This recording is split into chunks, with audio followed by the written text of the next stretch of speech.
Following portion of Daytime Tri-Cities is sponsored by travel expert Kathy Kennedy.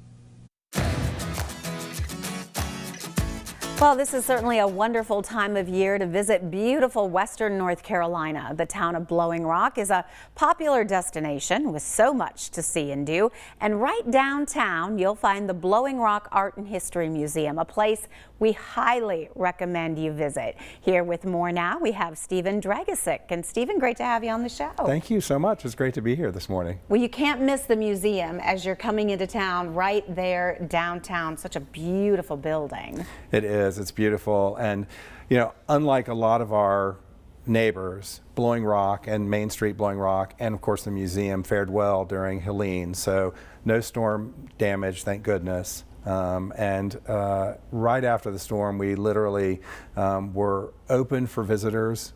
Tourism is our business, so we welcome everyone from the Tri-Cities to come and visit us. So we were able to, once we got the all clear from our governor of North Carolina, we were able to reopen Blowing Rock, and so very excited about that. Right after the storm, though, the museum sort of served as a respite for folks and a place where people could charge their batteries, literally, you know, their batteries on their phone and that sort of thing, and then, of course, access the internet.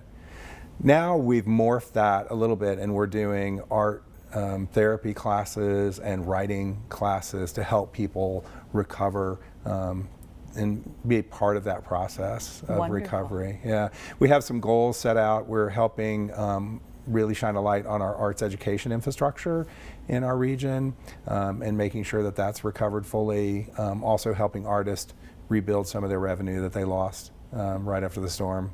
Yeah, I know you guys have been very intentional about reaching out and helping your neighbors who were affected just down the road. Right. And to be able to do that in such a therapeutic way, which we know art can make such a difference. Without a doubt. It's such a great way for folks to get in touch with all of the feelings and emotions that they're having post-Helene. So, yeah. Well, tell us a little bit about the museum for someone that may not be familiar. I know it's a beautiful place. I have been fortunate enough to get to spend some time in there. Yeah, it's great. It's a beautiful museum.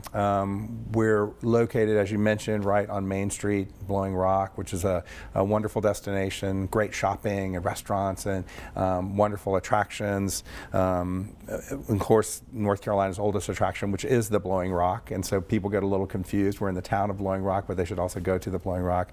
But of course, the museum is right there. We opened in 2011. But art in Blowing Rock dates back all the way to 1886 with an American painter named Elliot Dangerfield, who started to come there in the summers.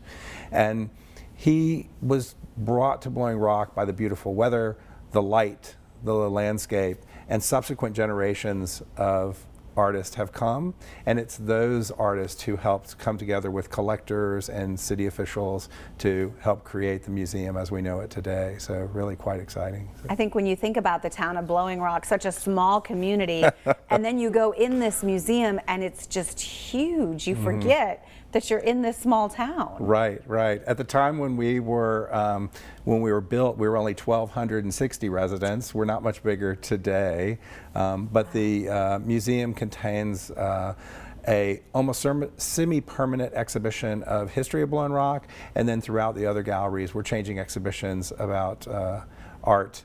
And while we have a national scope, we focus a lot of attention on Southern Appalachia. Although our current exhibition of works by Maud Gatewood, she's a North Carolina painter, but that has received national exposure. So we're really quite excited about that. And lots coming up in 2025. So. And you don't charge admission, which is very unique. We do not. We do not. So a few years after the opening of the museum, the decision was made to have it be free of charge.